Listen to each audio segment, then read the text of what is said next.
Good morning, dear student. This is your teacher Balram Pal, and you are watching the online classes brought to you by Sri Nandiswar Vidyalaya, Khanigadhana. Today we are going to study class 11th, subject English, lesson 6, the Browning version composed by Terence Rusticon. This is an excerpt from the Browning version. The scene is set in a school. Frank is young and Crocker Harris middle-aged. Both are masters. Teplo is a boy of 16 who has come to do extra work for Crocker Harris, but the latter has not yet arrived, and Frank finds Teplo waiting. यह एक drama है, जो है नाटक है. तो इसमें क्या होता है कि यह जो नाटक है वो द ब्राउनिंग जो संस्करण है उससे लिया गया है. इसमें एक स्कूल का जो है सेट बनाया गया है. इसका जो आप इस यदि नाटक का प्लॉट की बात करते हैं तो इसमें जो पात्र हैं आपके, एक है आपका फ्रैंक और क्रॉकर हैरिस. फ्रैंक जो है वो एक युवा हैं और क्रॉकर हैरिस जो है एक अधेड़ आयु के व्यक्ति हैं. वो दोनों ही क्या है, मास्टर यानी कि अध्यापक हैं, टीचर्स हैं. टेप्लो एक 16 वर्ष का लड़का है, एक छात्र है, और मिस्टर क्रॉकर हैरिस का जो है एक अतिरिक्त कार्य था एक टीचर का, तो वह उसके लिए इसको बुलाया गया था, वो कार्य करने के लिए आया है. लेकिन हैरिस जो है अभी आया नहीं है और टेप्लो जो है हैरिस का वो इंतज़ार कर रहा है. सबसे पहले फ्रैंक बोलते हैं, किससे? टेप्लो से. Frank, do I know you? क्या मैं आपको जानता हूँ? टेप्लो बोलता है, नो सर, नहीं सर. फ्रैंक कहता है, व्हाट्स योर नेम? तुम्हारा नाम क्या है? टेप्लो. टेप्लो, मेरा नाम टेप्लो है. टेप्लो कहता है, फ्रैंक कहते हैं Taplow, no I don't, you are not a scientist I gather. तो उसने कहा कि जहाँ तक मैं समझता हूँ कि तुम एक मतलब यहाँ पर साइंटिस्ट मतलब होता है वैज्ञानिक, लेकिन वो उसका यहाँ पे सेंस ये है कि मैं जहाँ तक मेरी समझ है कि तुम विज्ञान के छात्र तो नहीं हो. वो जो है जो स्कॉलर था वो साइंस का था. टेप्लो कहता है, नो सर, नहीं sir, I am still in the lower 5th. I can't specialize until next terms. That's to say if I have got my remove all right. क्या मतलब हुआ? तो उसने कहा, नहीं सर, मैं अभी इससे 5 जो है क्लास उससे नीचे हूँ और अगले सत्र से पहले मैं इस विशेष विषय का चयन नहीं कर सकता हूँ. मैं अभी विज्ञान विषय मेरे पास नहीं है. कहने का मतलब ये है कि यदि मेरी कक्षा उन्नति, यदि मैं पास उत्तीर्ण सही से हो गया तो मैं नेक्स्ट ईयर जो है मैं विज्ञान जो है मैं वैज्ञानिक जो है खिलाने लगूंगा, लेकिन उसके लिए पास होना आवश्यक है. तो फ्रैंक कहते हैं, don't you know if you have got your remove? तो उसने कहा कि क्या तुम ये नहीं जानते हो कि तुम जो है इस साल उत्तीर्ण हुए हो अथवा नहीं हुए हो? टेप्लो कहता है, no sir, mister Crocker Harris doesn't tell us the results like the other masters. तो उसने बड़े ही एक टॉन्टिंग भरे अंदाज में कहा कि जो मेरे जो टीचर हैं वो अन्य शिक्षकों की तरह हमें पहले से जो है परिणाम जो है वो नहीं बताते हैं. फ्रैंक बोलते हैं, व्हाई नॉट? क्यों नहीं बताते? टेप्लो कहता है, well you know what is like sir. Sir, आप अच्छी तरह जानते हैं वो किस प्रकार के व्यक्ति हैं. फ्रैंक कहता है, I believe there is a rule that form results should only be announced by the head master on the last day of term. Frank कहता है, मेरे ख्याल में नियम है कि कक्षाओं में जो वार्षिक जो परिणाम होता है उसकी घोषणा केवल जो हेडमास्टर जो होता है वह जो है टर्म यानी कि सत्र के अंतिम दिन वही करते हैं. टेप्लो कहता है, yes, but who else pays attention to it except mister Crocker Harris. लेकिन क्रॉकर हैरिस के अतिरिक्त इस बात पर कौन ध्यान देता है? फ्रैंक बोलता है, I admit, but that's no criterion, so you have got to wait until tomorrow to know your fate, have you? उसने कहा कि मैं तो कुछ ऐसी चिंता नहीं करता हूँ और मैं मानता हूँ, परंतु यह कोई मापदंड नहीं है. अच्छा, तो तुम अपना जो तुम्हारी किस्मत में है कि पास हुए फेल हुए, ये इस बात को जानने के लिए तुम्हें अगले दिन तक का तुम्हें जो है इंतज़ार करना पड़ेगा.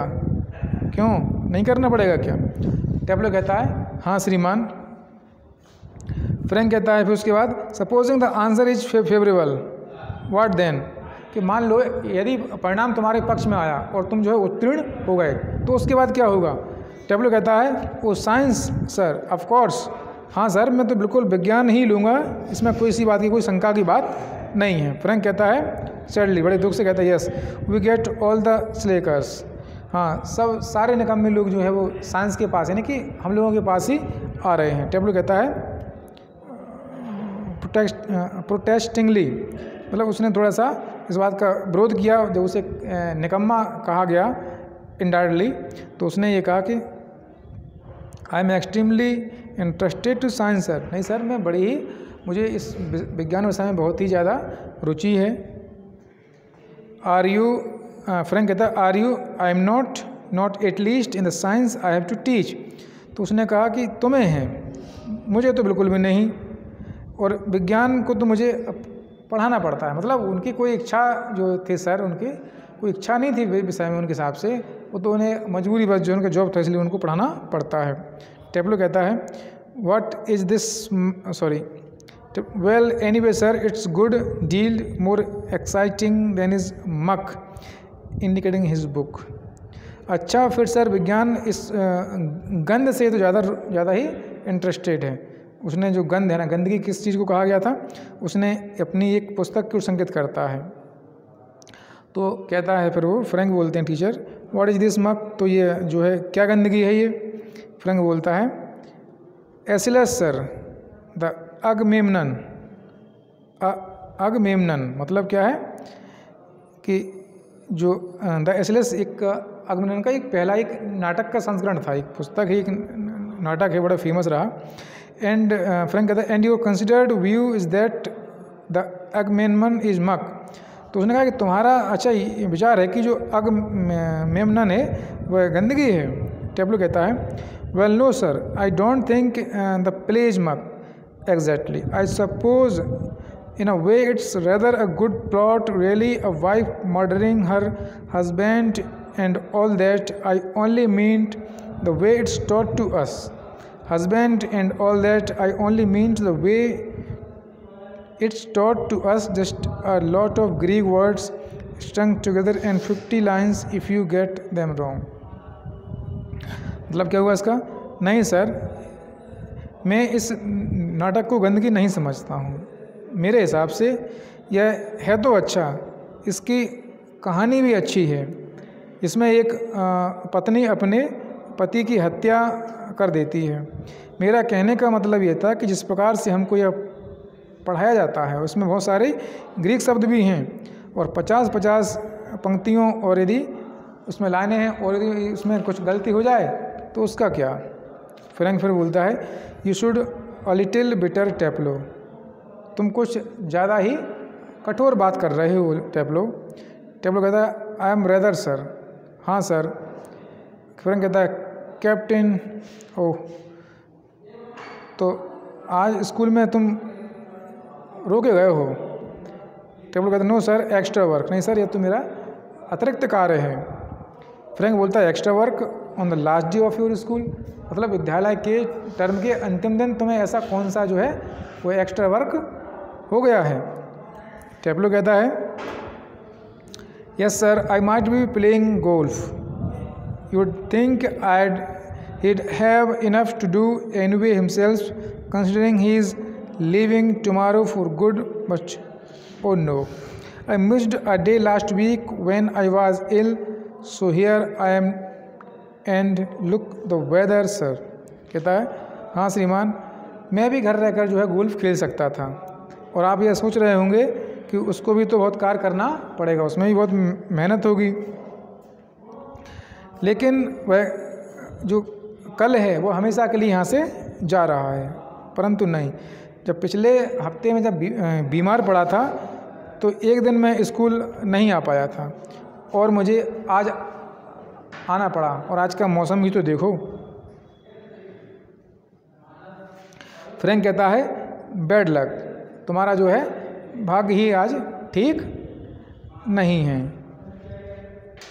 Still there is one's comfort, you are pretty well certain to get you removed tomorrow for being a good boy in taking extra work.